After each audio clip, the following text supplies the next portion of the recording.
Praise lord. దేవుని నామానికి వందనాలు. ఈ పగటి వేళ ఉపవాస ప్రార్థన కూడికలో దేవుని యొక్క సన్నిధిలో కలిసి తీరడానికి దేవుడు కొందరికి ఆరోగ్యం, బలము, శక్తిని ఇచ్చినందుకు స్తోత్రం. చాలామంది మరణించిన స్థితిగతిలో దేవుడు మనల్ని సజీవునిగా ఉంచాడు. దానిని అర్థం చేసుకున్న దేవుని బిడ్డలు మాత్రమే దేవునికి ఆరాధన చేయగలిగేది. కడమటి వారు దేవునికి ఏం చేయలేరు, ఆరాధన చేయలేరు. అందుకే ఎంత భాగ్యం చెందిన వారమే మనము.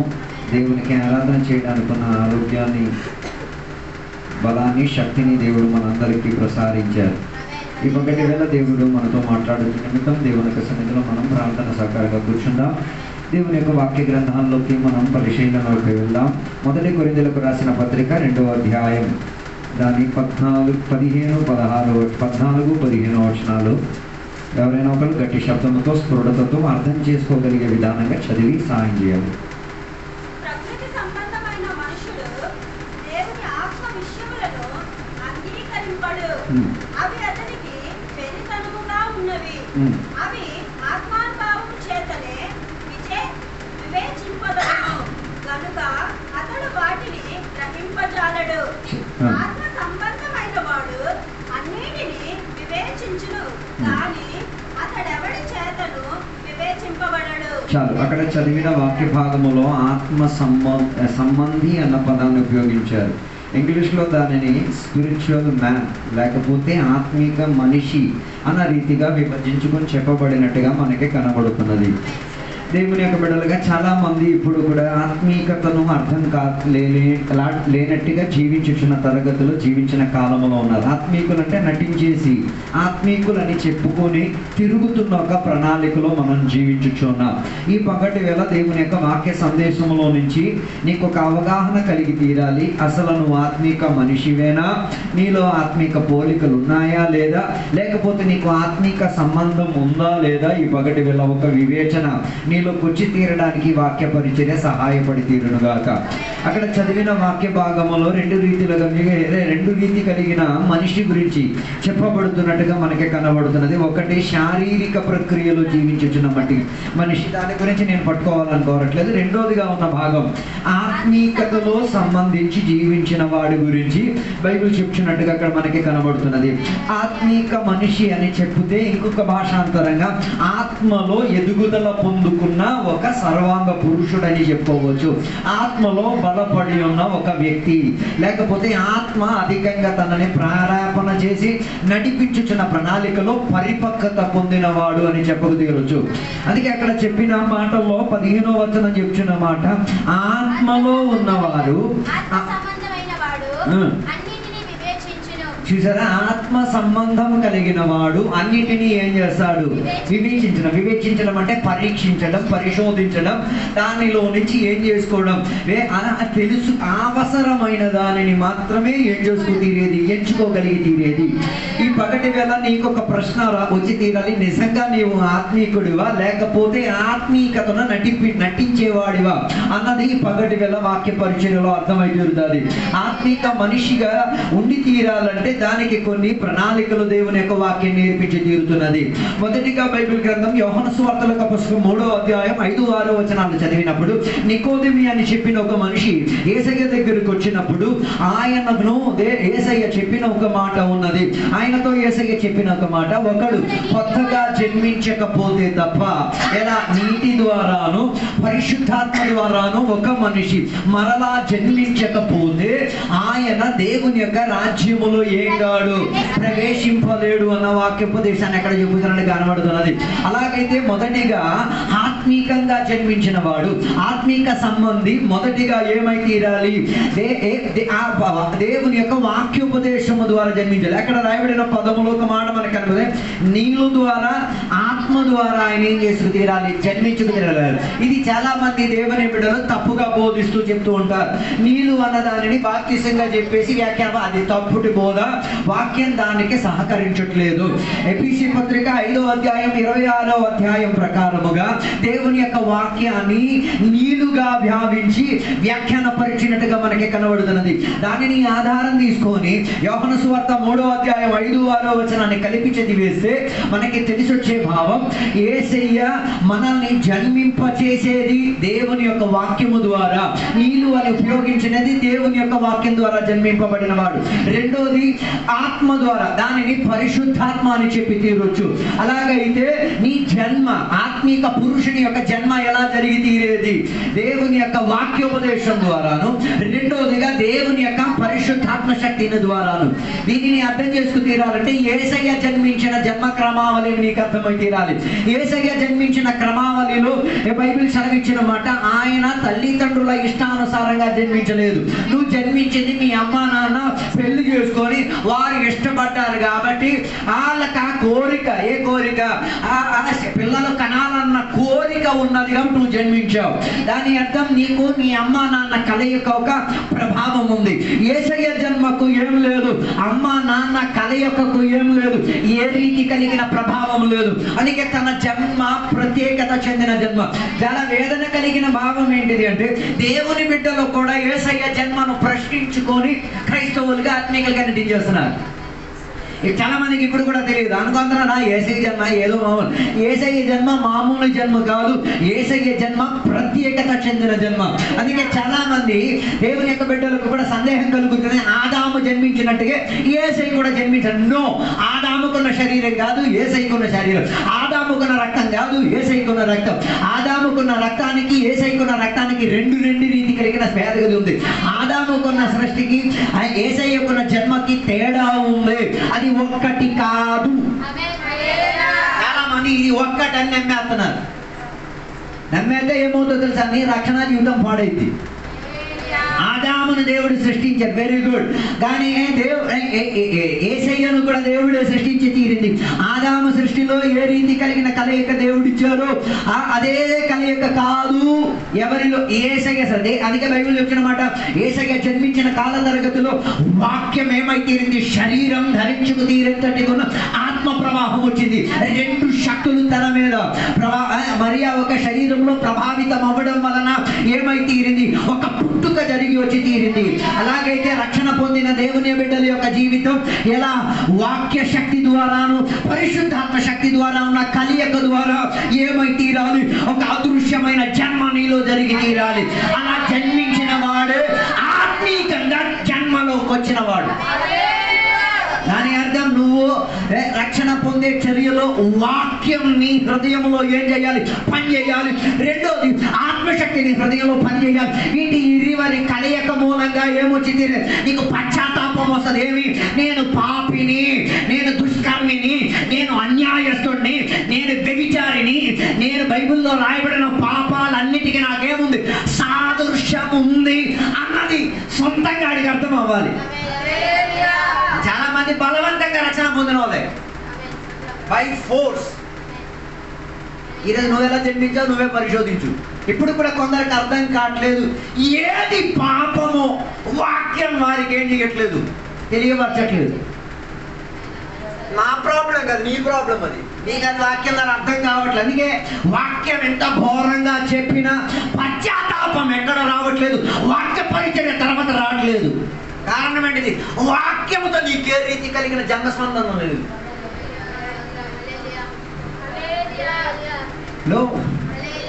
అందుకే వాక్యం అయ్యగారు అలాగంటారు, ఆడి బుర్ర కట్ట లేదు అనుకుంటాను. ఆ అయ్యగారు చెప్పడంలో కాదు, నీకు బుర్ర పని చేయట్లేదు. నీ జన్మ ఏమయ్యింది? నీ జన్మ కలియుగ జన్మ. ఏంటిది? నువ్వు చెప్తున్నావు నేను వాక్యం ద్వారా జన్మించాను, పరిశుద్ధాత్మ జన్మించాను, కానీ ఆ జన్మకు నీకున్న స్పందన లేక ఇంకేదో ఒక జన్మ నీలో ఉండి ఈ జన్మ నువ్వేం చేస్తున్నావు? ప్రహసనంగా చూపించే ఒక ప్రణాళిక. అందుకే అందరూ ఆత్మీయతలో పుట్టిన వాళ్ళ, అందరూ ఆత్మీయతలో పుట్టిన అందరూ. అందుకే రక్షణ పొందిన గడియలో ఏం గుర్తుకు రావాలి? వాక్యం చెప్పేటప్పుడు. అందుకే అపోస్తల క్రియలో చెప్పగలుగుతున్నది. ఒక వాక్య ప్రణాళికలో పేతురు గారు వాక్యం బోధించేటరికి ప్రజలు అడుగుతున్న ఒక ప్రశ్న ఉంది.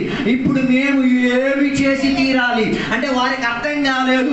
ఇప్పటి వరకు మేము జీవించిన ప్రణాళిక కరెక్ట్ కరెక్ట్ కాదు, దీనికన్నా వేదగతి చెందే ఒక జీవితం జీవించాలంటే ఎవడో ఒకరు మాకు చెప్పాలి. అప్పటి వరకు వాళ్ళు అనుకున్నారు మాకు నచ్చింది మేము చేసి జీవించవచ్చు. కానీ ఎప్పుడు వాక్యం విన్నారు, ఎప్పుడు పరిశుద్ధాత్మ వారి హృదయంలో పనిచేయడం ప్రారంభించిందో అప్పుడు వాళ్ళకి అర్థమై మేం చెయ్యాలో అర్థం కాలేని స్థాయిలోకి వారి మనసాక్షి ఏమైతే స్పందించడం ప్రారంభించింది. వారి జన్మ వారిలో ఒక పుట్టుకొనివ్వడానికి ప్రారంభించబడి తీరింది. అలాగైతే పగటి వేళ నేను చెప్పడానికి కోరుతున్న మాట, ఆత్మీయతలో జన్మించిన వాడు నీవు అంటే అలాగైతే నీ జన్మ ఏమై ఉండి తీరాలి, వాక్యోపదేశం ప్రకారంగా ఉండి తీరాలి. రెండోది పరిశుద్ధాత్మ యొక్క కలియుగ ద్వారా నీలో ఏమై ఉండదు, జన్మ జరిగి తీరాలి. అలా జన్మ జరిగిన వాడు ఆ జన్మలోనే ఎదుగుతాడు. ఏ జన్మలో? వాక్యం అన్న కలయికలో ఉన్న జన్మలో, ఆత్మలో ఉన్న కలయికలో ఉన్న జన్మలోనే ఆయన ఏం చేస్తాడు, పెరుగుతాడు, ఎదుగుతాడు, సస్తాడు. ఆత్మీయుడైతే మనం ఆత్మీయుడు కాకపోతే నాకు సంబంధం లేదు, అది నీ తలనొప్పి నువ్వు చూసుకోవాలి. ఆత్మీయుడైతే నువ్వు వాక్యం ద్వారా జన్మించావా, నువ్వు ఆత్మశక్తి ద్వారా జన్మించావా, అలాగైతే ఇక్కడ నుండి నీ స్టెప్ మొత్తం ఏమైతే వాక్యం ద్వారానే జీవింపబడేటట్టుగా ఉండి తీరాలి, ఆత్మ ద్వారా నడిపింపబడేటట్టుగా ఉండి తీరాలి. అంటే నీ జన్మకు ఏం చేయాలి, సాదృశ్యం చూపించేటట్టుగా ఉండి తీరాలి. అలాంటప్పుడు అయ్యగారు అడుక్కోవాల్సిన అవసరం లేదు. ప్రార్థనకి రారా, చర్చికి రారా, అడుక్కుంటే నీ జన్మ కలియుగ జన్మ. దానిని తెలుగు భాష మంచి ప్రయోగం అని నేను మాట మీరే అర్థం చేసుకోవాలి. ఒకడు అడుక్కొని రావాల్సిన పరిస్థితి అంటే స్పిరిచువల్ నువ్వు జన్మించలేదు నాకు.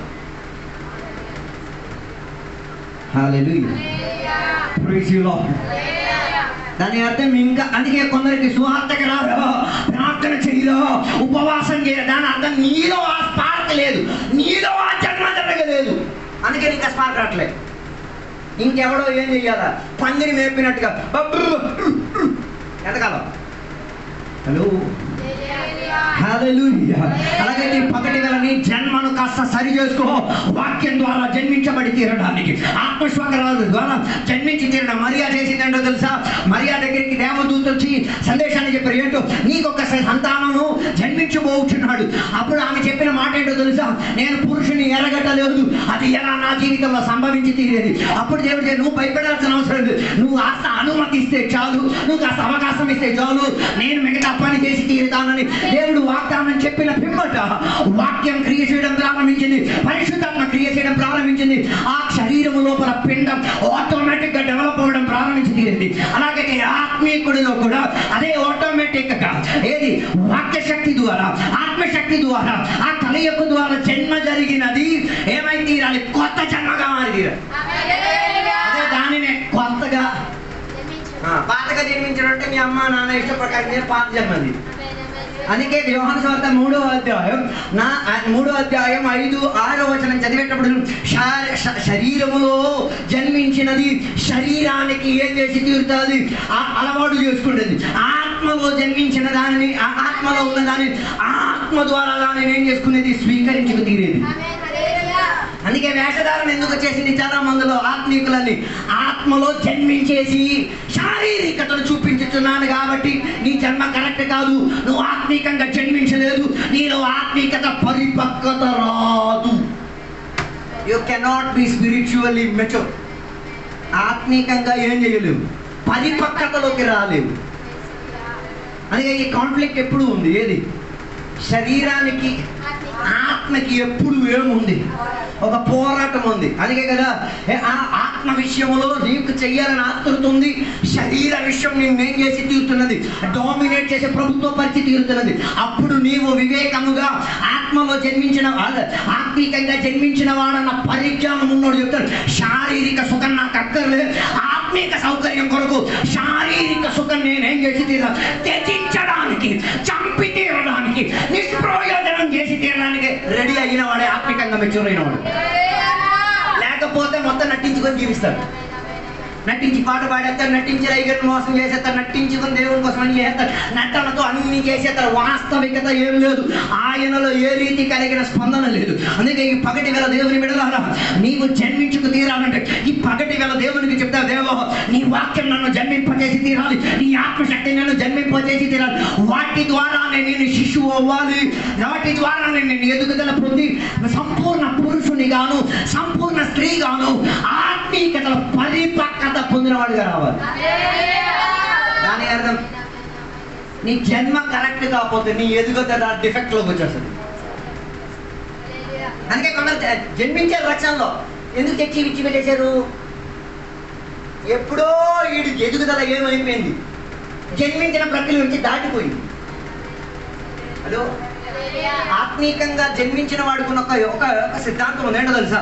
ఒకసారి జన్మితే మరి రిటర్న్ బ్యాక్ లేదు, ఏం లేదు. మళ్ళీ తిరిగి వేరే ఒక జన్మలోకి వెళ్ళే అవకాశం ఏం లేదు లేదు. కానీ నువ్వు కోరుండే డెవలప్ చేసుకోవచ్చు. అందుకే మొదటిగా బైబిల్ చెప్తున్న మాట, నీవేం చేయాలి? కొత్తగా జన్మించుకు తీరాలి. ఈ పగటి వేళ నీ జన్మలో నీకేమైనా సందేహం ఉంటే ఈ పగటి వేళ యేసయ్యకు దేవా ఒక కొత్త జన్మ కోసం నేను రెడీగా ఉన్నాను. మరియా చెప్పినట్టుగా దేవా ఈ శరీరం రెడీగా ఉంది, ఈ మట్టి ఘట్టం రెడీగా ఉంది. ఇందులో దేవా నీవు కోరినట్టుగా నువ్వు ఆశించిన ప్రకారముగా నీవు కోరే విధానముగా ఉన్న ఒక జన్మ జరిగి తీరాలి. నేను రెడీ దేవా, నీ జన్మ నాలో జరిగి తీరాలని ఒప్పుకోగలిగి తీరితే నీ లోపల కొత్త జన్మ ప్రారంభమై తీరుతారు. అప్పుడు ఈ కొత్తగా జన్మించిన వాటిలో రెండు పోరాటాలు ఉన్నాయి. ఏంటిది?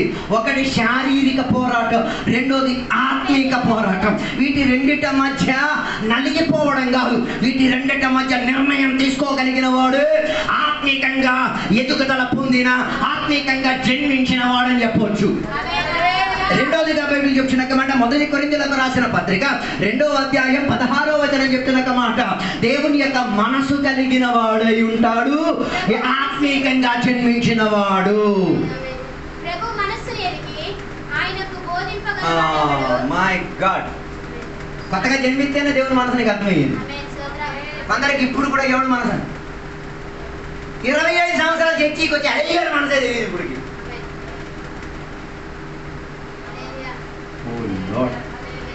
కొందరికి 30 సంవత్సరాలు, 15 సంవత్సరాలు, 8 సంవత్సరాలు, 9 సంవత్సరాలు, 7 సంవత్సరాలు, 3 సంవత్సరాలు, 6 నెలలు పెళ్లి చేసుకున్నాడు. భర్త మనసే తెలియదు. పెళ్లి చేసుకున్నాం, మంచి కుటుంబంలో పుట్టావు, మంచి అమ్మా నాన్న నీకు దొరికింది. ఇప్పుడు కూడా మీ అమ్మా నాన్నకు నా మనసు దాని అర్థం నువ్వు వాళ్ళ పిల్లలో కాదో డౌటే, నాకు డౌటే. నువ్వు ఆ భర్తకి భార్యో నాకు డౌటే. నువ్వు ఆ సండే కాపరికి విశ్వాసం నాకు డౌటే. నువ్వు సేవించే దేవునికి నమ్మిన వాడు నాకు డౌటే. కారణం ఏంటిది? మనసు అక్కడ అవ్వట్లేదు. Praise you Lord. Hallelujah. Praise the Lord. ఇది ఉద్దేశించేదే కాదు, ఇది ఏం చేసుకున్నది తెలుసుకొని అర్థం చేసుకు తీరేది. అందుకే మొదటి కొరింథీ 2:16 చెప్పుచున్న మాట ప్రకారంగా దేవుని యొక్క మనసు, దేవుని యొక్క ఆశ కలిగి నడిచిన వారిగా మారేవాడు ఆత్మీకంగా ఏమైన వాడు ఎదుగుదల పొంది పుట్టిన మనిషి అని బైబిల్ చెప్తున్నది. అలాగైతే ఈ పగటి వేళ దేవుని యొక్క బిడ్డలు ఏమై తీరాలి? నువ్వు ఆత్మీకంగా పుట్టావు, లేకపోతే ఆత్మీక మనిషిగా కొత్తగా జన్మించావు అయితే నీ మనసు ఏమై ఉండి తీరాలి? ఎవరి ఆశలాగుండి తీరాలి? దేవుని యొక్క. అందుకే యెషయా గ్రంథం 40:13 వచనం చెప్తారు, ఎవరు దేవుని యొక్క మనిషిని మనసును అర్థం చేసుకోగలుగుతాడు? ఎవడు దేవుని యొక్క పద్ధతులను అర్థం చేసుకోగలుగుతాడు? ప్రశ్న అడుగుతారు, కానీ దానికి జవాబు నేను చెప్పగలిగి తీరేది. ఆత్మీకంగా జన్మించిన వాడు, ఆత్మీకంగా పురుషుడైన వాడు, ఆత్మీకంగా కొనసాగుతున్న వాడు అర్థం చేసుకోగలుగుతాడు దేవుని యొక్క మనసు ఏంటో. దేవుని యొక్క మనసు అర్థమైపోతే నీ అయ్యగారి మనసు నీకు అర్థం అవుతుంది. హలో, నీ అయ్యగారు మనసు నీకు అర్థమైపోతే నీ భర్త మనసు ఏంటో నీకు అర్థం అవుతుంది. నీ అమ్మా నాన్న మనసు ఏంటో నీకు అర్థం అవుతుంది. హలో, నీ ఆత్మిక నాయకులు నీ వారి మనసు ఏంటో ఏమై తీరుతుంది అర్థం చేసుకునేది. హలో, అందుకే మారు మనసు. మనసు ఏం చెయ్యాలి? వేషం మారడం కాదు, మనసు మారాలి. మనసు మారితేనే దేవుని యొక్క మనసు నీవేం చేసుకోగలిగి తీరేది, పొందుకోగలిగి తీరేది. ఈ పగటి వేళ దేవుని యొక్క బిడ్డలారా, దేవుని యొక్క మనసును తెలిసి తీరడానికి నీవు దేవుని యొక్క ఆ పుట్టుకలోకి వచ్చి తీరాలి. దేవుని యొక్క ఆత్మీయ అనుబంధంలోకి వచ్చి తీరాలి. ఆయన మనసు నీవేం చేసుకోవచ్చు, అర్థం చేసుకోవడానికి మంచి ఉదాహరణ యేసయ్య ఈ భూమిలో జీవించినప్పుడు సుమారు 12 సంవత్సరాలు ఆయనకి నచ్చలేనిది, ఆయనకి ఇష్టం కానిది, ఆయనకు అలవాటు లేని పద్ధతులు రుద్దబడిన ఒక కాలం 12 సంవత్సరాలు. ఆ 12 సంవత్సరాలు ఈయన ఏం చేశాడు? వడ్రంగి పని చేశాడు. By force. కారణం ఏంటి? నాన్న చనిపోయాడు కదా, ఇంకా కుటుంబాన్ని పోషించడానికి చాలా మంది దేవుని బిడ్డలు ఇలా రుద్దబడే క్రైస్తవులు అవుతున్నారు. ఏదో అద్భుతం జరిగో, ఏదో చావు బతుకుల్లోంచి విడుదల పొందో, ఏదో విడుదల ఇంట్లో జరిగి ఎక్కడికి వచ్చేసావు, యేసయ్య దగ్గరికి వచ్చి రక్షణ పొందేసి చర్చికి వచ్చేస్తావు. మనం మిగతా అంతా రుద్దబడేంతటిగానే జీవిస్తున్నాం. ఏం ఒక ఇష్టం ఉండదు, ఒక పాడు ఉండదు, ఒక కష్టం ఉండదు, ఏం ఉండదు. ఏదో వచ్చాం చేసాం పోయాం అంతే తప్ప దానికి మించిన ఏం లేదు, అనుబంధం లేదు. ఆ 12 సంవత్సరాలు యేసయ్య ఇంటి దగ్గర ఉన్న ఆయన మనసు లోపల ఒక ఆశ పొంగేది ఏంటి? నేను దేవుని చిత్తాన్ని నెరవేర్చడం అనుకున్నవాడిని, నేను దేవుని మనసుని ఎరిగిన వాడిని. ఈ కాల తరగతిలో కొంతకాలం ఇది నా మీద రుద్దపడి ఉన్నా పర్వాలేదు, ఇది ముగించయ్యే ఒక గడి ఉంది. దీని తర్వాత నుంచి నేనేం చేసేది? దేవుని యొక్క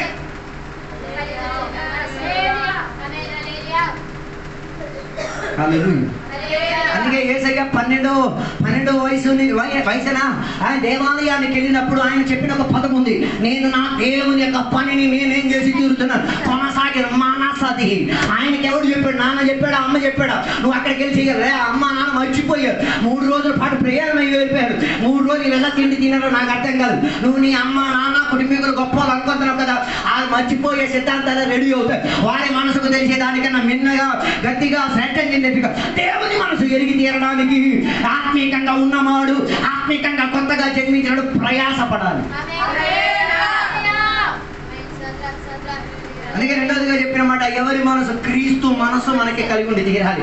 దేవుని మనసు మనకు కలిగి ఉండి తీరాలి. క్రీస్తు మనసు కలిగి ఉంటే సంఘాన్ని ఎరగించడానికి ప్రయత్నం చేస్తాం. క్రీస్తు మనసు కలిగి ఉంటే కట్టబడలేని సంఘాన్ని ఇటుక మీద ఇటుక కట్టేసి పూర్తి చేయడానికి మనసు ఉంటుంది.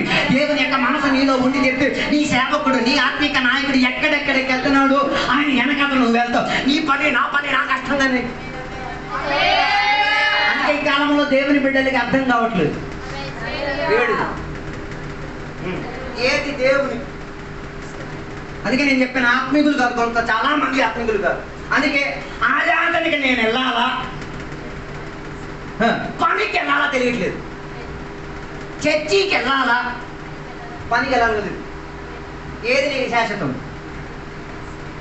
అదే చాలా మంది తెలియట్లేదు. నువ్వు ఈ భూమిలో బతికేది ఎక్కువ అయితే 80 కూడా గ్యారంటీ ఉందో నాకు తెలియదు. నువ్వు 80 సంవత్సరాలు బతుకోవడానికి ప్రయత్నం చేస్తున్నావా, యుగాలు బతకడానికి ప్రయత్నం చేస్తున్నావా? యుగం బతకడానికి కోరిన వాడు ప్రతి కూడికి వెళ్తాడు. వెళ్ళలేకపోతున్నావంటే నీకన్నా ఆత్మీక తత్వం ఇంకా లేడు.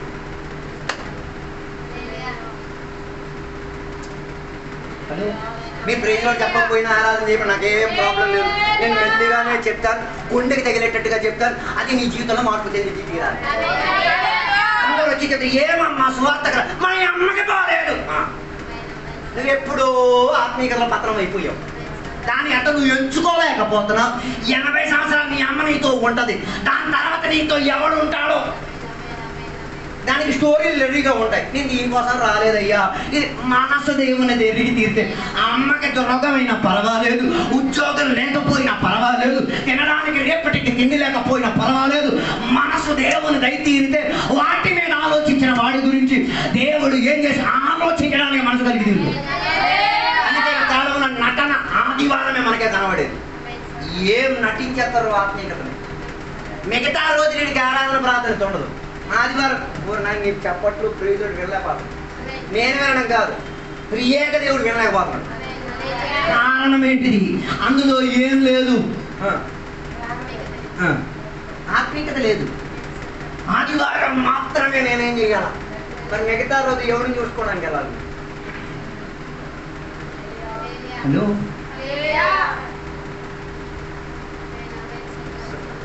క్రైస్తవ్యం మనం అనుకున్న అలా మునిగేసి అలా బయటికి వచ్చేది అలా ఆత్మశక్తులు అన్ని భాషలు చెప్పేట అయిపోయే జీవితం కాదు.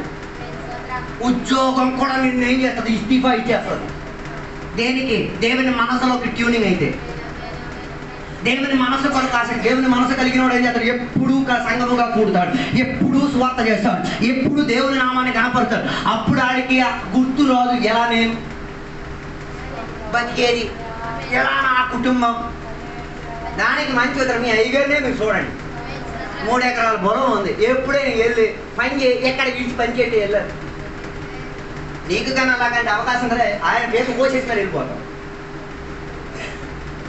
ఆయనకున్న మనసు, అది మీ సంఘ కాపరికున్న మనసు ఏంటిది? లేదు, నాకు దేవుడు చెప్పిన ఒక మాట ఉంది, నేను నీకు పంపించిన దేశంలో నీవేమై తీరాలి, అనేకులను దేవుని యొక్క మనసులోకి ఏం చేయాలి?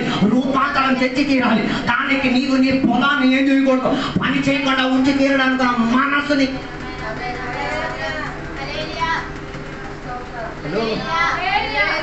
హల్లెలూయా. అందుకే దేవుని విడుదల ఈ పగటి వేళ దేవుని మనసులోకి వచ్చి తీరాలి. నాకు పని లేకపోయినా పర్వాలేదు, మనసు దేవుని దయ తీరితే, పని కోసం ఆలోచన లేకుండా మనసు దేవుని మీద ఆశ్రయించుకు తీరి ఆయన ఆశించిన దానిని నెరవేర్చుకు తీరడానికి ఏమైతే నీ మనసు మూలంగా నీ శరీరం రెడీ అవుతుంది. లేకపోతే మనసు ఆటోమేటిక్ మారిపోతుంది. అందుకే పెళ్లి కాలేని పిల్లలు పెళ్లి జరగలేదని చెప్పి మనసు మార్చుకొని వెళ్ళిపోయింది. ఇన్నాళ్ళు ఎవరి మనసు మార్చుకున్నారు? యేసయ్య వాక్యం మీరు మనసు మార్చే నటించారు. ఇప్పుడు పెళ్లి జరగలేని సందర్భం వచ్చేసరికి మన సంఘం ఇంకా మంచిది. పెళ్ళి అయిన పిల్లలకి ఎవరు కూడా ప్రశ్నించుకొని ఏం చెప్పి ఎట్లా. కొన్ని సంఘాలు అయితే 23 అయిపోతే చెప్పేస్తాం. ఏదిరా మా భోజనం పెట్టవా, బిర్యానీ ఇప్పించవా. నీ పెళ్లి 22కి అయిపోయింది, అది నీ తలనొప్పి. ఆడికి జరగలేదు, ఆయన దేవుడి చిత్తం ఉంది. నువ్వు ఎందుకు దానిలో రుద్దుతున్నావు? ఒకడికి ఎప్పుడు పెళ్లి జరగాల అని నిర్ణయించేది దేవుని మనసు కలిగిన వాడే దేవుడు నిర్ణయించేది. ఈ హడావిడి కలిగిన వాడే ఏ మంత్ర మార్గం ఉపయోగించి పెళ్లి చేసుకొని కాపురం చేస్తుంటావు. పెళ్లి చేసుకొని దేవుడు అడిగాడు. అందుకే బైబిల్ పరిశుద్ధ వివాహానికి ఘనత ఇచ్చేది. మరి నేను అపవిత్రమైతే అది నేనేం చేయలేదు, నువ్వు పరిశుద్ధం చేసుకోండి, నువ్వు ప్రయత్నం చేసుకో.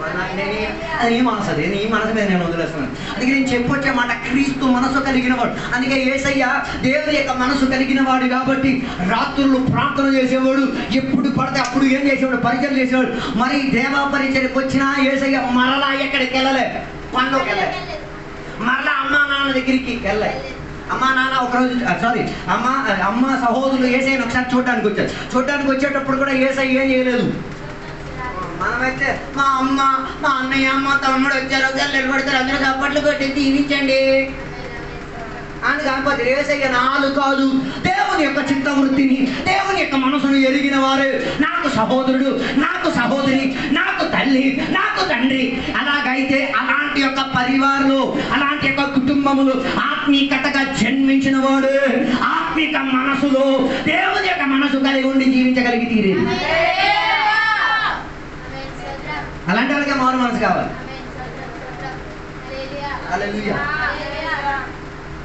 మనం అనుకుంటున్నాం ఒక్క కూడికి నేను ఎగ్గొట్టేస్తే ఏమైపోయింది, దాని వలన ఎవడింట్లో కూడికి జరిగిందా ఆడికి నువ్వు అన్యాయం చేసావు. మరి నువ్వు ఆడు కాలు కడిగేసేస్తావా, స్నానం చేసేసి రుణం తీరుతావు? నాది లేదు. హలో, ఎందుకు? ఆ ప్రార్థన పెట్టించినాడు ఏం ఆశించుంటాడు? లేదు, నా కుటుంబీకులే ఖచ్చితంగా వస్తారు, ఖచ్చితంగా నా కోసం ప్రార్థన చేస్తారు, ఖచ్చితంగా వారి మనసు నా మనసు ఒక్కటే, కానీ ఆడు మోసం చేసేస్తాడు. అయినా కూడా మరుసటి వారు చెప్తే అవతల నన్ను మనసు గుండె పగిలిపోతుంటది. ఒరే, నీ మనసు నా మనసు ఒక్క మనసు అనుకున్నాను రా, ఇలా చెయ్యతాడు.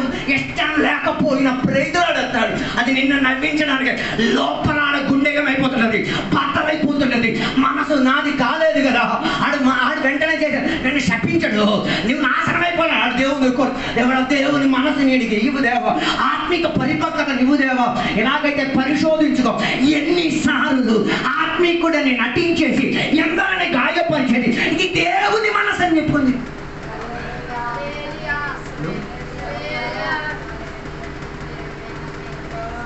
హల్లెలూయా. అందుకే దేవుని బిడ్డలారా, ఈ కాలంలో దేవుని యొక్క మనసును ఎరిగిన వారు, దేవుని మనసును ఎరిగిన వారితో ఏమై ఉండి తీరాలి, ఏకమై తీరాలి.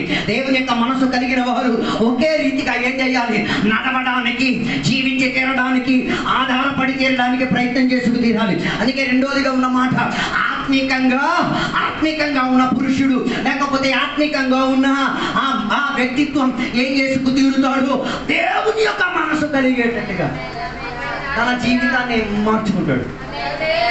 అప్పుడు మీరు అడుగుతారు, అయ్యా దేవుని మనసు అంటే మరి మా పిల్లల విషయం ఏంటిది, నా కుటుంబ విషయం ఏంటిది, నా జీవితం ఎలా? అందుకోసమే దేవుడు మత్తయి సువార్త రాశాడు, ఆకాశంలో ఉన్న పక్షులను చూడు, అవి ఎత్తట్లేదు, కోత కొయ్యట్లేదు, అవి నీలాగా సమకూర్చుకొని ఉంచట్లేదు. ఏ రోజైనా ఏ చిలకైనా ఆత్మహత్య చేసి నాకు అన్నం పెట్టలేదు దేవుడు అని చెప్పి ఆత్మహత్య 2 కాళ్ళలో మనిషి మాత్రం చేస్తాడు. నా కూతురు పెళ్ళి లేదు, ఊరి పోసుకొని చచ్చిపోతాడు. నా కూతురికి ఇంకా బాగా అవ్వలేదు. దాని అర్థం ఆ పశువు కొన ఇంకా హీనంలోకి వెళ్ళిపోయేవాడు. అందుకే దేవుడు పశువు వరకు నా లిమిట్ చూపించారు.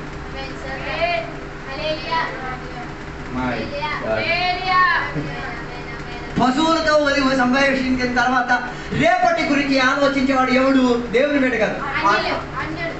నువ్వు పశువు కాదు, అన్యుడు, మరి నువ్వెవడో నువ్వే పెడుతుంది.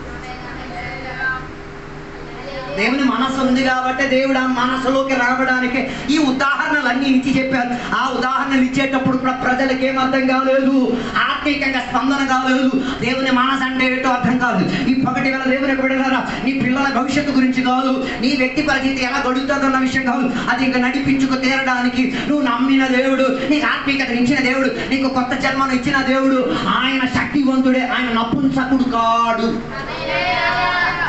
ఆయన చేతగానోడు కాదు. నేను చచ్చిపోతే నా పిల్లలు ఏమైపోతారు? నువ్వు చచ్చిపోయినా బతుకుతారు, నువ్వు ఉన్నా బతుకుతారు.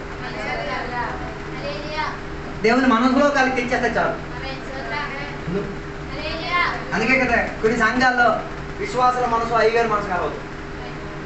అయ్యగారి మనసు ఏముంటది? సంఘం పట్ల ఏదో చెయ్యాలి. విశ్వాస మనసు ఎప్పుడో నువ్వు ఆత్మీయతలో చచ్చిపోయినావు. కారణం ఏంటిది? ఆలేదు యొక్క కొలుతు. ఆయన చెప్పిన వాక్యాన్ని దూకడానికి తెలిసేస్తావు, అన్ని భాష చెప్పడానికి తెలిసేస్తావు. వాటినే కలిసే నీవు అన్ని విషయాలు ఎందుకు కలవలేకపోతున్నావు?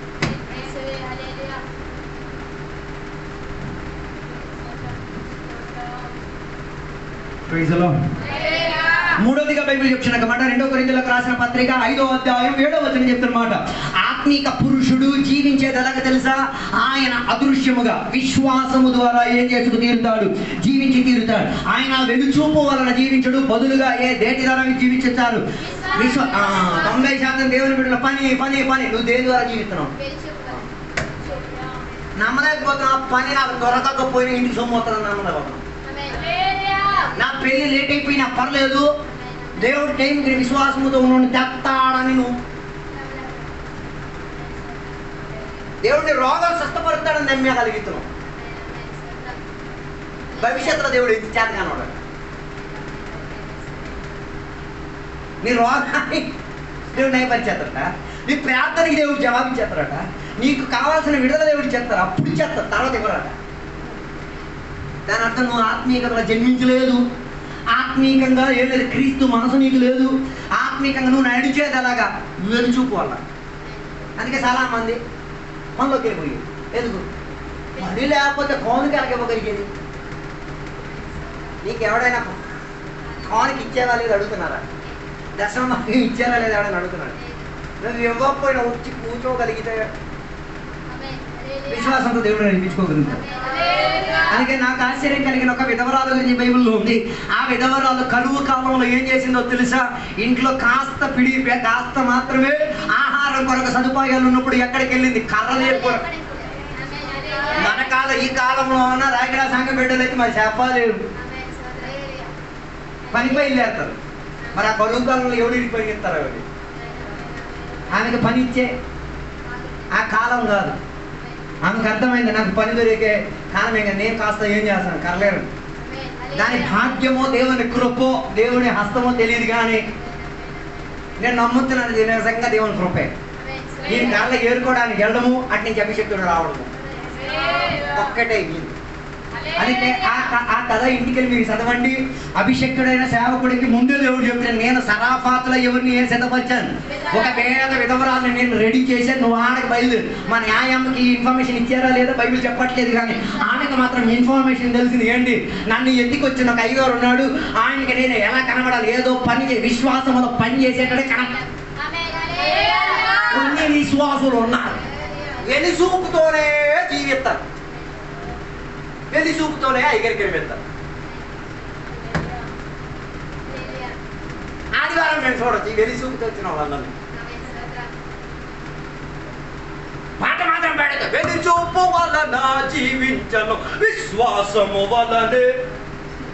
ఆపురా నాయన, 6 రోజులు నువ్వు వెలిచూపుతో జీవించావు, 7వ రోజు విశ్వాసాన్ని ధరించేసుకుని వచ్చాడు. హల్లెలూయా, హల్లెలూయా. దేవుని యొక్క బిడ్డలు ఆత్మీక పురుషుడైతే, ఆత్మీక అవయవం కలిగిన వాడైతే, ఆత్మీకంగా జన్మించిన వాడైతే, ఆత్మీక మనసు కలిగిన వాడైతే ఆయన జీవించేది ఎలా? విశ్వాసము ద్వారా. అందుకే కదా వర్షం లేని సందర్భమున గోతులు తవ్వమని చెప్పేసరికి విశ్వాసంతో పార తీశారు, విశ్వాసంతో తవ్వడం మొదలెట్టారు. మొత్తం గోతంతా తగ్గిసేది. తగ్గేసిన ప్రణాళికలో విశ్వాసముతో వారు తవ్విన పిమ్మట విశ్వాసముతో ప్రవాహం వారి దగ్గరికి ఏమంటేది జల ప్రవాహంగా. వాక్యాలు బోర్డు వినేస్తాం, ఈ వినేసి మొత్తం వెలిచూపు. హలో, అందుకే విధవరాలు నాకు బాగా నచ్చింది. ఏం చేయడానికి వెళ్ళింది? ఓ రొట్టికి ఎంతకర్ర కావాలి, ఓ 2 కర్ర ముక్క కూడా అక్కడ ఒక్క సింగిల్ కర్ర చాలు, ఒక్క రొట్టి ఉడకడానికి ఎంత కావాలి? ఈమెం చేసింది, నా అనుకుంటాను ఒక్క కర్ర కన్నా ఎక్కువ తీసుకోవడానికి వెళ్ళింది. అందుకే బైబిల్ చెప్పేది విశ్వాసం మాత్రం జీవిస్తే మాత్రం అసలు క్రియలు ఉండాలి. గొప్ప ప్రార్థన చేసిన సంఘం మొత్తం విశ్వాసంతో నింపండి. ఏది నీ విశ్వాసంతో ఉన్న కర్ర? గొప్ప ప్రార్థన 25 సంవత్సరాలు ప్రార్థన నేను ఆపడం టైం అవ్వదా? దాని అర్థం ప్రార్థనకి శక్తి లేదన్నారు కదా. నేనంటే ప్రార్థన మన క్రియ ఏది?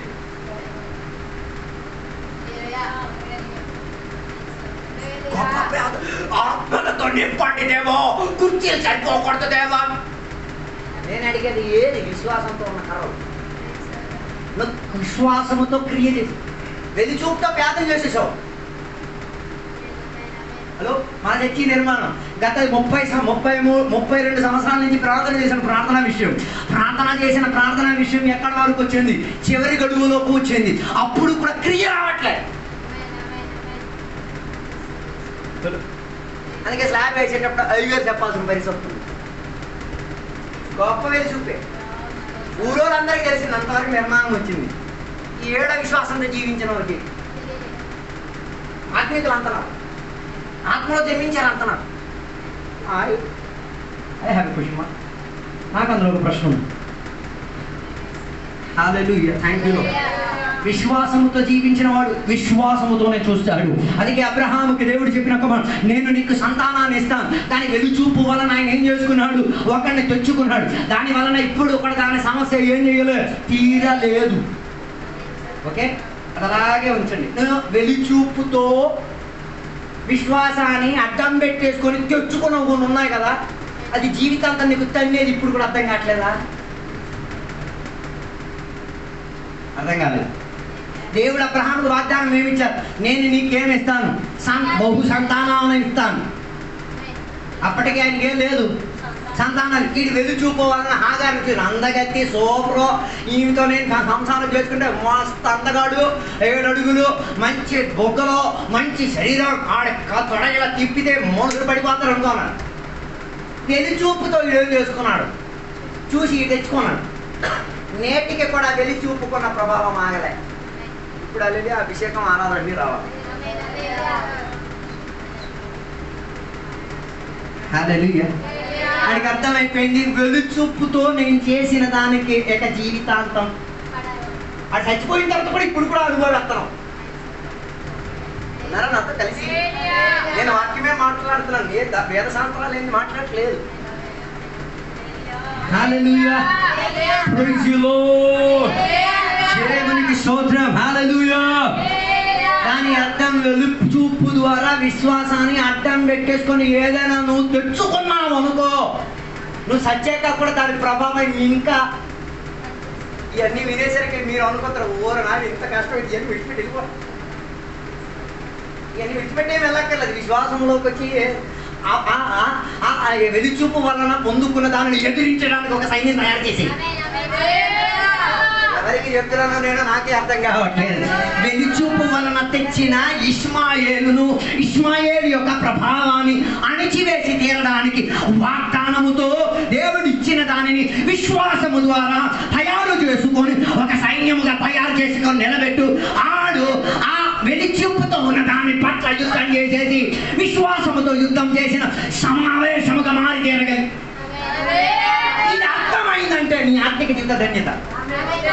ఇది అర్థం కాలేదనుకో, మరి వచ్చే వారం చర్చికి రావు, వేరే రూట్ను చూసుకుంటావు. అయ్యగారికి చెప్పపాడకుండా వెళ్ళిపోతావు. కారణం ఏంటి? ఇది అర్థం కాలేదు. అబ్రహాంకి అర్థమైంది, నేను వెలుచూపు వలనే నేను ఎవరిని తీసుకొచ్చాను, హాగార్ని తీసుకొచ్చాను, ఇష్మాయేల్ని తీసుకొచ్చాను. ఇవన్నీ వెలుచూపు వలన జరిగేదే. కానీ ఎక్కడి నుంచి నేను విశ్వాసం ద్వారా ఏం చేసి తీరుతా, ఎవరిని ఇసహాకుని తెచ్చి తీరుతా, ఆయన మూలంగా యోసేపుని తెచ్చి తీరుతా, ఆయన మూలంగా సంఘాన్ని తెచ్చి తీరుతా.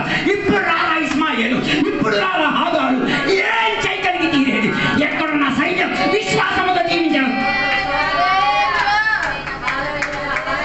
హల్లెలూయా. Praise the Lord. Hallelujah. Hallelujah. ఆగారుని చూసి సారా వేదన పడడం కాదు, ఇష్మాయేల్ని చూసి ఇసాకు వేదన పడడం కాదు. నాయన నువ్వు చూడడం కాస్త ప్రారంభించు, విశ్వాసం ద్వారా చూడు. నీ కొరకు దేవుడు ఏర్పరిచిన ఆ కుటుంబ తరగతి. అందుకే యేసయ్య అబ్రహాంతో చెప్పిన, దేవుడు అబ్రహాంతో చెప్పిన, నువ్వు ఆకాశంలో నక్షత్రాన్ని చూడు, భూమిలో ఉన్న ఇసుకను చూడు. అట్లాంటి రీతి కలిగి విశ్వాసంలో ఉన్న కొన్ని నేను నీకు చూపెట్టినా అవి నువ్వు చూడగలిగితే నీకే. మన అబ్రహాం సారమ్మ సైట్ కాడ ఉంది, అదే చూస్తున్నాయి తప్ప ఇది చూడలేకపోతున్నాం. ఏది? Hallelujah. Praise the Lord. Hallelujah. Hallelujah. వెలు చూపులో చూచినప్పుడు నీకు ఎరుకో కనబడి తీరొచ్చేమో, కానీ విశ్వాసంలో చూడగలిగి తీరితే నువ్వు సంచరించి నడుచుకొని చేయడం పలుకుతున్నా.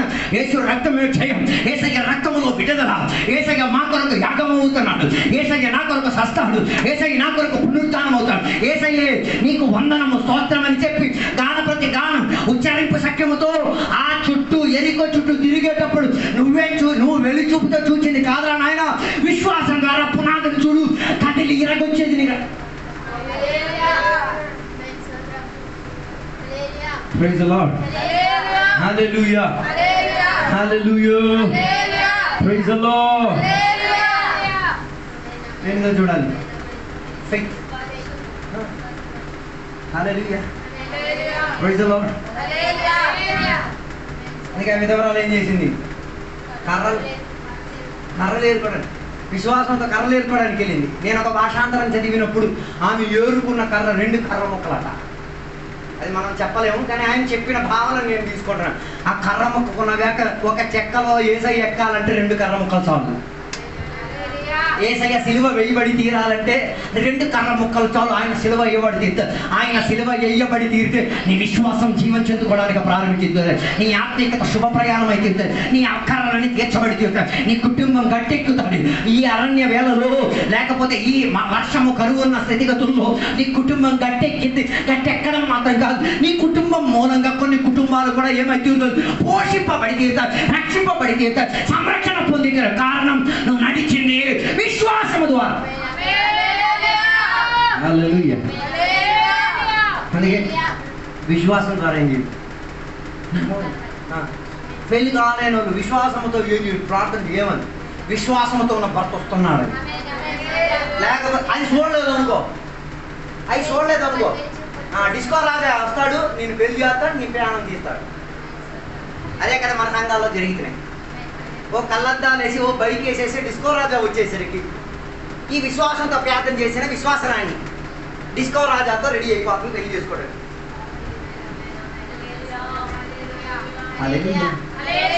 Praise the Lord. Hallelujah.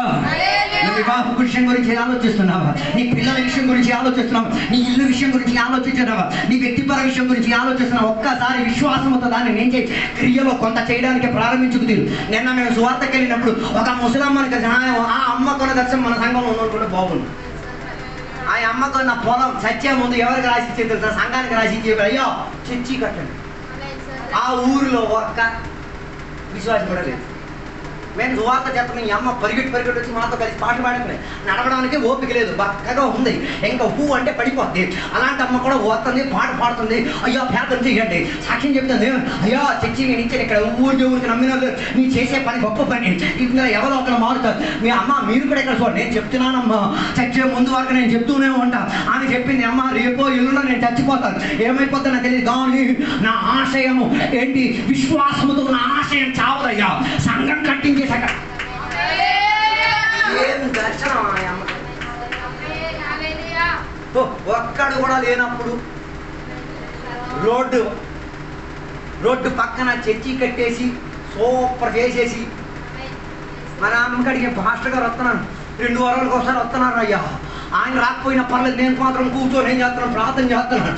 ఆరాధన నడిపించుకోండి, నాతో ఎవరు లేదు, కానీ దేవుడు నా తోడుగా ఉన్నాడు. ఓ ఆ విశ్వాసం ఎంత గొప్పది.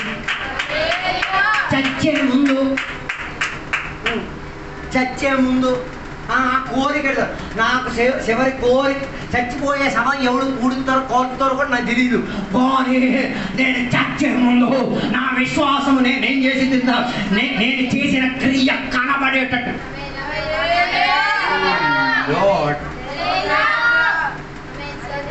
విశ్వాసంతో జీవించిన వాడు అలా చేయగలిగేది. లేనోడు సంఘానికి కింద నుంచి పొడుస్తాడు. ఎలాగా అటు సంఘం కాడుతుంటే వీడు ఇక్కడి నుంచి మ్యానిపులేషన్ చేస్తాడు. ఈ సంఘం ఎలా పాడబడతాడు, ఎక్కడ రానివాడిని ఏం చేయాలా, రాని కూడా ఏం చేయాలా, ఎలా గొడవలు చుచ్చులు పెట్టేసి ఏం చేయాలా. సంఘం నువ్వు నీ పనిలో కానీ విశ్వాసముతో జీవించిన వాడు విశ్వాసంతో పని కానిస్తారు, క్రియలతో లేకపోతే వెలిచూపుతో జీవించిన ఎవడు గెలుస్తాడో చూద్దాం.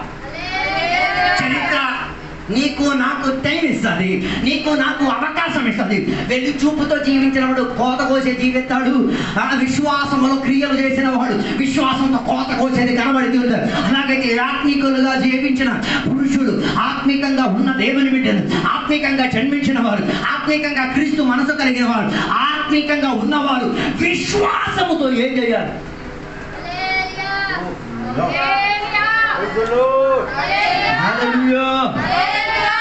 నాలుగోదిగా బైబిల్ చెప్తున్న మాట గలాతీ పత్రిక 5వ అధ్యాయం 22వ వచనం నుంచి 23వ వచనం వరకు చెప్పేటప్పుడు నాలుగోదిగా బైబిల్ చెప్తున్న మాట, ఆత్మీకంగా ఉన్న ఆత్మీక సౌభాగ్యం కలిగిన పురుషుడు, ఆత్మీక సౌభాగ్యంలో జీవించుతున్న పరిపక్వత పొందిన వాడిలో ఏముంటుంది? 9 రకాలైన ఫలం, ఆత్మ మూలంగా ఉన్న ఫలం. చాలా మందికి ఎక్కడ తప్పుపోతుంది, ఇది పరిశుద్ధాత్మ ఫలం అనుకుంటున్నా. నో, నీ ఆత్మలో ఉన్న ఫలం.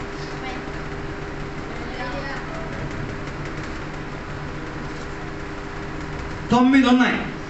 9లో 9 వేలు చదువుతా. మొదటిది ప్రేమ, రెండవది సంతోషం, మూడవది సమాధానం, నాలుగవది దీర్ఘసహిష్ణుత, 5వది పరోపకారిత, 6వది దయాలత మంచితనం, 7వది విశ్వాసం, 8వది సాత్వికం, 9వది స్వయం నియంత్రణ, సెల్ఫ్ కంట్రోల్, ఆశానిగ్రహం. ఓ లార్డ్, దీని ఫలం ఉండాలి. ఎక్కడ?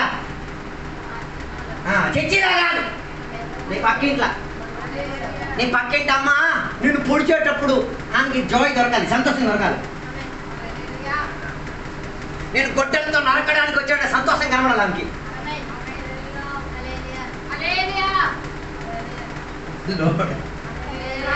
ప్రేమ కనబడాలి. నీకున్న డబ్బు సొమ్ము మొత్తం తినేసి తిరిగి ఇవ్వలేనప్పుడు నీకేం రావాలి? ప్రేమ రావాలి. ఇంకా ఇస్తాను కావాలని నీ అప్పుడు మొత్తం తీరుతాను రా. మనం ఇంకొక ఆత్మ వ్యాపరింపజేసేస్తాం. వసూలు చెయ్యాలో ప్రేమ ద్వారా కాకుండా ద్వేషం ద్వారా. హల్లెలూయా. నీ ఆత్మ ఆ రీతిగా స్పందిస్తున్నది. హలో, హల్లెలూయా. ఒకే ఇంట్లో ఉన్న కుటుంబ సభ్యులే. పెనీనా, అన్న. పెనీనా ఏం చేసేది? ఓ ఏం పొడిచిందో మరి, పొడిచి ఈమె ఎంత విరక్తి నుంచి తీరింది. ఈమె ఇంటికాడ చేసిన పని ఇప్పుడు ఎక్కడ చేయడం ప్రారంభించింది? దేవాలయం కాడ చేయడానికి యోగులకు ఒక పద్ధతి, రోజుకి ముమ్మారు ఏం చేస్తారు? దేవుని జ్ఞాపకం చేసి ప్రార్థన చేస్తారు. అది ఆడదైనా మగదైనా వారికి ఉన్న సమయ సందర్భోచితంగా వాళ్ళు ఏం చేస్తారు? సమయం ఏర్పరచుకొని ప్రార్థన చేస్తారు. కానీ పెనినా సతాయింపు ఇంత ఘోరం అయిపోయింది, తట్టుకోలేనంతగా మార్చింది. ఈమె ఎంచుకుంది ఎక్కడికన్నా మంచిది దేవాలయానికి వెళ్ళినప్పుడు అక్కడ ఉన్న అయ్యగారు దీనికన్నా మిషన్ పర్ఫెక్ట్. ఆయన మరి అవిశ్వాసం నాకు అర్థం కాదు, మీకు అర్థం కాదు. ఆయన కూడా ఈమెను ఏం చేయడానికి ప్రారంభించింది? పొడవడానికి ఆమె మాత్రం మొదలులో, దేవా నేను జీవించేది విశ్వాసం ద్వారా, నన్ను పొడిచేటప్పుడు దేవా నా లోపల నుంచి ప్రేమ రావాలి, నన్ను పొడిచేటప్పుడు నా లోపల నుంచి సంతోషం రావాలి, నన్ను పొడిచేటప్పుడు నాలో నుంచి సాత్వికత్వం రావాలి, నన్ను పొడిచేటప్పుడు నాలో నుంచి నమ్మకత్వం రావాలి, నన్ను పొడిచేటప్పుడు నాలో నుంచి ఆశానిగ్రహం రావాలి, నన్ను పొడిచేటప్పుడు నా లోపల నుంచి ఓర్పు రావాలి. ఉపవాస ప్రార్థన అన్ని వచ్చేటప్పుడు మాత్రం కాదు, ప్రతిరోజు ప్రార్థన చేసే చెప్పాలి, దేవా ఈ 9కి 9 నాలో తెంపగలగాలి, అయ్యగారు తెంపగలగాలి, నా తోటి విశ్వాసి తెంపగలగాలి, నన్ను ఎదిరించడానికి చంపడానికి తిరుగుతున్న సౌలు కూడా తినగలగా, నన్ను అమ్మడానికి ప్రయత్నం చేస్తున్న ఇస్కరియోతు కూడా అదే తినగలగాలి, నన్ను ఇప్పుడు కోసేస్తానని చెప్తున్న పౌలు కూడా అదే ఏం తినగలగా. ఏం చెప్తున్నారో మరి.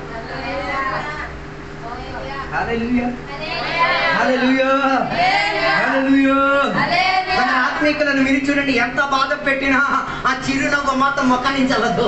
వారు ఎంత సహాయం చేయడానికైనా, ప్రార్థన చేయడానికైనా, వేదన పడడానికైనా, ప్రయాసపడడానికి రెడీగా ఉంటారు. ఓ అది ఎలా తెంపుకు తినడానికి కలిగాము. మంచి ఫలానే నండి తినేది. నీకంత దమ్ము, సత్తా, ధైర్యం, గుండె ఉందా? పనికిరాని చెత్త అయిపోయి పురుగు పెట్టేసి తినేంత సోమత ఉందా నీకు? మరి నువ్వెందుకు ఏడ్చావు? నన్ను అందరూ సతాయిస్తారు, నన్ను అందరూ. అప్పుడు కూడా నీకు అర్థం కావట్లేదు. నువ్వు మళ్ళీ వచ్చి అంటే ఇండైరెక్ట్ గా నువ్వు ప్రార్థన చేసి ఏం దేవుడు ఈ మంచి పాలన మొత్తం యో చెత్త దరిద్రం పురుగు. ఆ విశ్వాసి నన్ను కొడుతున్నాడు అయ్యా, ఆ విశ్వాసి నన్ను పొడుతున్నాడు అయ్యా, ఆ విశ్వాసి నన్ను వేదన పడుతున్నాడు. ఏం కోరుతున్నావు నువ్వు? ఆత్మపాలం వద్దు, దురాత్మ. అప్పుడు తాత్రం చెప్పాలి, దేవా నన్ను కోసుకొని తినగలిగే తాడికి ఇచ్చావు కదయ్యా, ఇంకొకటి కూడా రెడీ చేయండి, ఇంకొకటి కూడా రెడీ చేయండి. ఇంకో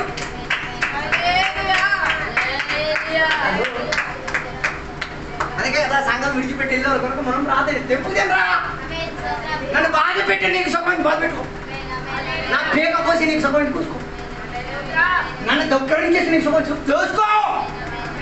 నీకు ఫుల్ ఫ్రీడమ్ ఉంది. నువ్వు తెంతావు, నేను తెంపడానికి అనుమతి ఇస్తాను. హల్లెలూయా, హల్లెలూయా, ప్రైజ్ ది లార్డ్.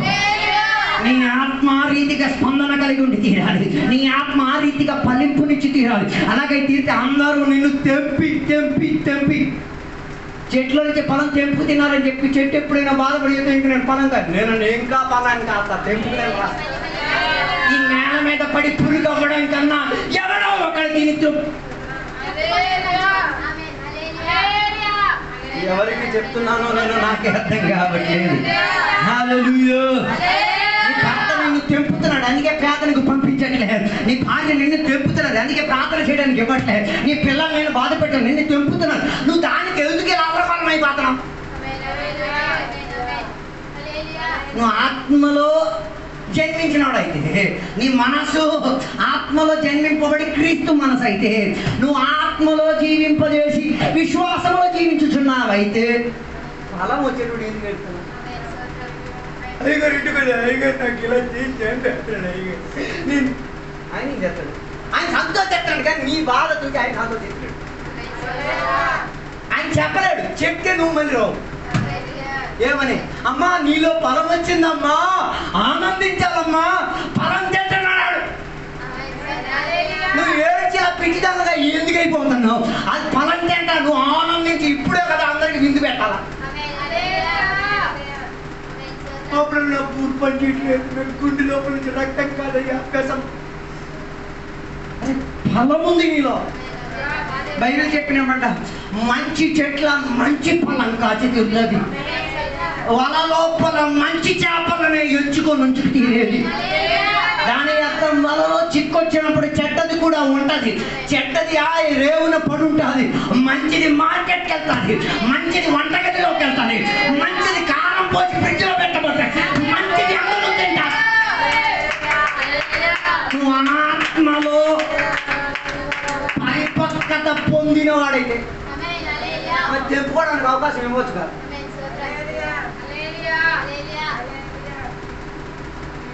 ఫలం తెంపడానికి ఇవ్వు, చెట్టు మొత్తం పీకడానికి అవకాశం ఇవ్వమాట.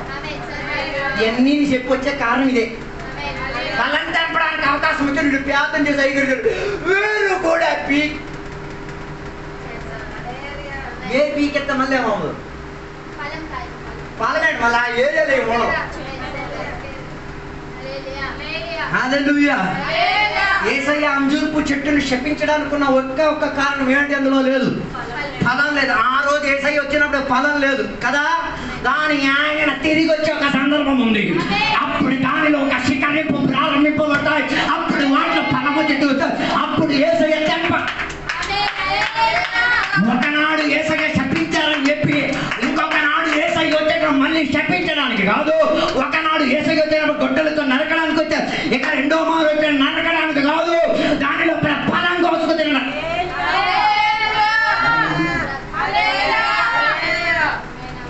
అనుమతి ఇవ్వండి అందరికి, ఫ్రీడమ్ ఏమంటుంది కోసుకు తినడం.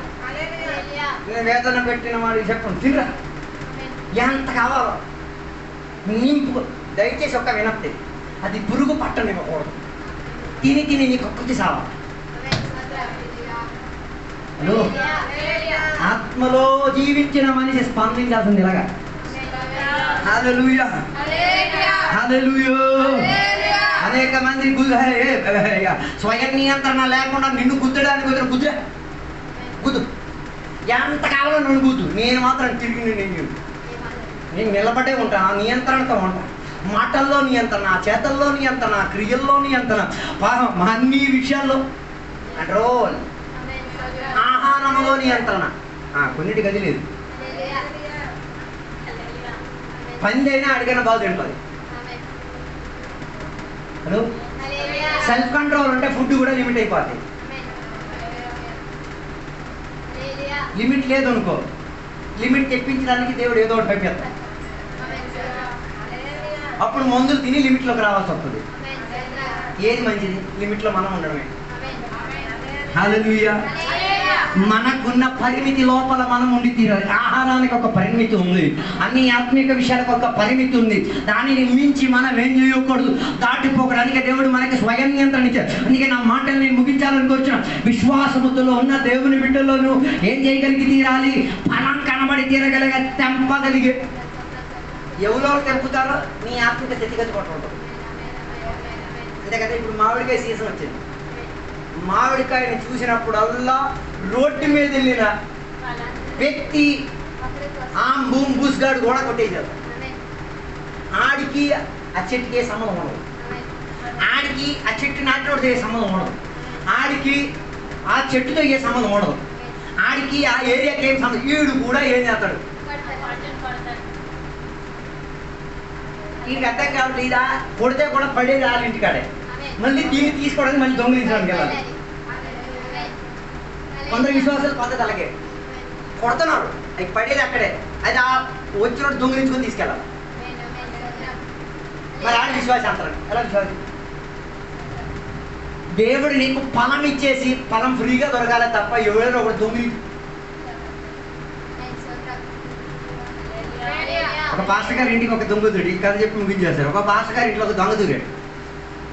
పాస్టర్ గారిని కత్తిపేటలో పెట్టేసన్నారు. కట్టించుకుని పాస్టర్ గారి చేత పాస్టర్ గారిని కట్టించేశారు. పాస్టర్ అమ్మగారిని ఈయన కట్టించేసి మీకున్న డబ్బు, ఆస్తి, అంతస్తు, ఐశ్వర్యం మొత్తం నాకు ఇచ్చేది, లేకపోతే మీ ఇద్దరికి ఏం చేస్తాను. ఆమెకు అర్థమైపోయింది, నన్ను తెంపడానికి వచ్చాడు. ఇక్కడ నన్ను నాయన నేను కొన్నవన్నీ నేను ఇచ్చేస్తాను, కానీ నువ్వు ఇవన్నీ తీసుకెళ్ళే ముందు నీకు ఒక ప్రశ్న అడిగేసి నేను వెళ్ళిపోతాను. నువ్వన్నీ తీసుకెళ్ళిన తర్వాత సుఖపడతావా? ఇవన్నీ తీసుకెళ్ళిన తర్వాత దీనికి శిక్ష రోజు అనుభవించాలా? ఇవన్నీ నువ్వు తీసుకెళ్ళిపోయిన తర్వాత సుఖంగా అనుభవించి తినేద్దాం అనుకుంటావే, దాని తర్వాత నువ్వు వెళ్ళేది నరకానికి. అక్కడ దేవుడు ఉండడు, దేవుని కృప ఉండదు, దేవుని సదుపాయం ఉండదు, నీ దొంగిలించిన సామగ్రి ఉండదు. నువ్వు ఎన్ని వీడు మెల్లిమెల్లిగా కత్తి కిందగా పెట్టడం ప్రారంభించాడు. ఈ వాక్యం లోపల దిగడం ప్రారంభించాడు. వాక్యం విని విని విని ముందు చైర్లోకి వచ్చిన విని విని విని విని కాసేపు కిందకి దిగిపోయాడు, కాసేపు మోకాళ్ళ మీద దిగిపోయాడు. ఏడవడం వల్ల నేనేం చెయ్యాలి ఏసైనా రక్షకునిగా అంగీకరించాడు. చివరికి ఆ దొంగ మరుసటి వారం ఆదివారం చర్చికి వచ్చి రక్షణ పొంది మారు మనసు పొంది వాక్యం సంబోధనానికి నిర్ణయం తీసుకొని అన్నాడు. దొంగతనం చేయడానికి పాస్టర్ గారి ఇంటికి వచ్చాను. ఆయన దొంగతనం చేయడానికి ఇవ్వలే, ఉచితంగా తెప్పుకోవడానికి కూడా అవకాశం ఇచ్చాను. హల్లెలూయా. వేదన కలిగిన మాట ఏంటో తెలుసా? చాలా మంది దేవుని బిడ్డల దగ్గరికి దొంగిలించడానికి కత్తి పట్టుకొని మనుషులు వచ్చేసారు. ఆడి చేత బలవంతంగా వీళ్ళు ఏం చేయిస్తున్నారు? దొంగిలింపజేసే సామగ్రి దోచుకోవడానికి అవకాశం ఇస్తున్నారు. హలో,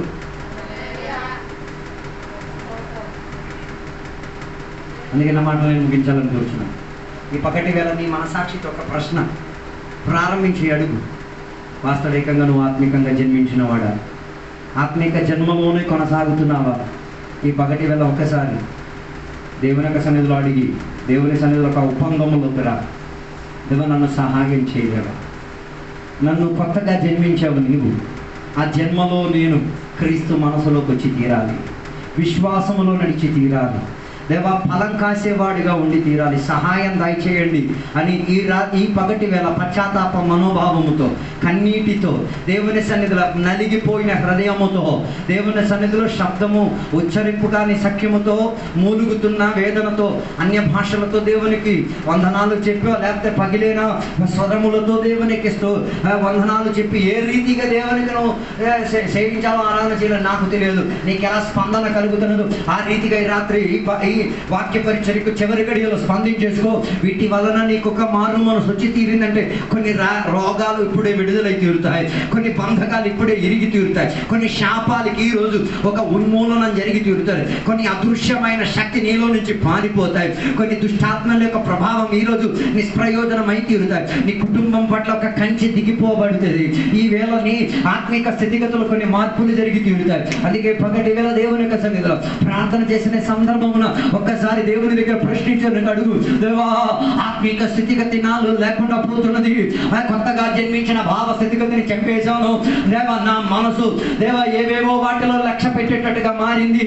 దేవా, నేను వెలిచూపులోకి వెళ్ళిపోయి విశ్వాసములో చూడాల్సిన నేను వెలిచూపులోకి చూచి దేవా నేను సంపాదించిన ఫలం ఎవరికి తెంపడానికి యుక్తం కానట్టుగా చెడ్డ ఫలంగా మారి తీరింది. వాటిలో ఒక మార్పు దయచేయాలని కోరండి, ప్రార్థన చేద్దాం. పరిశుద్ధుడు మహోన్నతుల దేవానికి వందనాలు. నువ్వు చెప్పిన ప్రణాళిక ప్రకారంగా నీ వాక్యోపదేశం ద్వారా నేను మాట్లాడాను దేవా. ఇంతసేపు సుమారు గంట సేపు దేవా నీ వాక్యంలో నుంచి మాట్లాడే సందర్భమున అనేక విషయాలు మేము తాకుకుంటూ వెళ్ళాం. అందులో ప్రాధాన్యత చెందేది ఆత్మీయత. ఆత్మీయత కలిగిన మనిషి గురించి దేవా, అది నా హృదయాన్ని తాకింది దేవా, అది నా జీవితంలో గొప్ప మార్పులోకి అవకాశాన్ని దయదార్చింది దేవా. ఈ పగటి వేళ ఒప్పుకుంటాను దేవా, తప్పిపోయిన కుమారుని వలె అన్ని పోగొట్టేసి అన్నిట్లో కూడా నాశనమైపోయి అన్నిట్లో కూడా శూన్యత చెందేసి దేవా, ఈ రోజు నీ కృపాసింహాసనం ఎదుట నేను నిలబడి ఉన్నాను. దయ చూపించవా, కరుణ చూపించవా, నన్ను దాటుకుపోవద్దయ్యా, సదుపాయాలు చేసి పెట్టయ్యా. ఈ పగటి వేళ నా జన్మ దేవా నీ వాసించిన ప్రకారమైన జన్మ ఉండి తీరాలి, నా మనసు నీ మనసు అయి ఉండి తీరాలి, నాకున్న విశ్వాసం నీ విశ్వాసమై ఉండి తీరాలి, నాకున్న ఫలం నీకున్న ఫలమై తీరాలి. దానికి నేను ఆత్మిక పరిపక్వత పొందిన మనిషిగా మారి తీరాలి. దానికి ఎదిరించుచున్న, దానికి అడ్డుగా కనిపించుచున్న, దానికి విస్తారతను ఇవ్వకుండా ఉంటున్నా దేవా, పనికిరాని వాటిని నరికివేయము దేవా, నిష్ప్రయోజనం చేసి దేవా సహాయం దయచేయమని కోరుచున్నాం. అలాంటి పశ్చాత్తాప మనోభావముతో ఒప్పుకు తీరడానికి దేవుని బిడ్డల యొక్క మనసాక్షిని సిద్ధపరిచినందుకు స్తోత్రం. వాటి ద్వారా కొందరికి స్వస్థత ఇచ్చినందుకు స్తోత్రం, వాటి ద్వారా కొందరికి విడుదల ఇచ్చినందుకు స్తోత్రం, వాటి ద్వారా కొందరి యొక్క శాపాలు ఎరిగినందుకు స్తోత్రం, వాటి ద్వారా కొందరి కుటుంబం నిలకడత కలిగినందుకు స్తోత్రం, వాటి ద్వారా కొందరు ఆత్మీకులై మారినందుకు స్తోత్రం, వాటి ద్వారా కొందరు అభిషక్తులై మారినందుకు స్తోత్రం, వాటి ద్వారా మంచి శిష్యులై మారినందుకు స్తోత్రం, వాటి ద్వారా దేవుని బిడ్డలు పరలోకానికి ఆరోహణమై వెళ్ళి తీరడానికి తయారైనందుకు స్తోత్రం. దేవా అలాంటి మనస్తత్వం లేని వారి కొరకు ప్రార్థన చేస్తున్నాను. వారి పట్ల కృప దయచేయండి, కరుణ దయచేయండి. వారు మరలా ఈ వాక్యంలో గ్రహింపు కలిగేటట్టుగా ఉన్న భావనలకు వచ్చి తీరడానికి దయచేయండి దేవా. దయచేసి నీ కాలుకు ముఖ్యమే ప్రార్థన చేస్తున్నాం. వారిని నరికి వేయొద్దయ్యా, వారి జీవిత శూన్యతలోకి తీసుకెళ్ళొద్దయ్యా, వారిని తోసివేసేయొద్దయ్యా, వారికి నరకాగ్నిలోకి చోటు ఇవ్వద్దయ్యా. మేము గోజాడి ప్రార్థన చేస్తున్నాం, సహాయం దయచేయండి. ఇంతసేపు వాక్యం బోధించడానికి కూడా కృపావచనం దయచేసినందుకు స్తోత్రం, దీవెనలతో నింపినందుకు స్తోత్రం, సహాయం చేసినందుకు స్తోత్రం. యేసు నామములో అడిగి వేడుకున్న పరమ తండ్రి, ఆమేన్. తండ్రి యొక్క కుమారక పరిశుద్ధాత్మక సహవాసం ఇప్పుడు వెళ్ళప్పుడు ఇక్కడికి వచ్చిన భక్తులతో దేవా నీ రెండో రాకడ వరకు తోడై ఉండును గాక. ఆమేన్. యేసు రక్తమే జయం, యేసు వాక్యమే జయం, యేసు నామమే సంపూర్ణ విజయం కలుగును గాక. ఆమేన్. అందరికీ వందనాలు. సాయంత్రం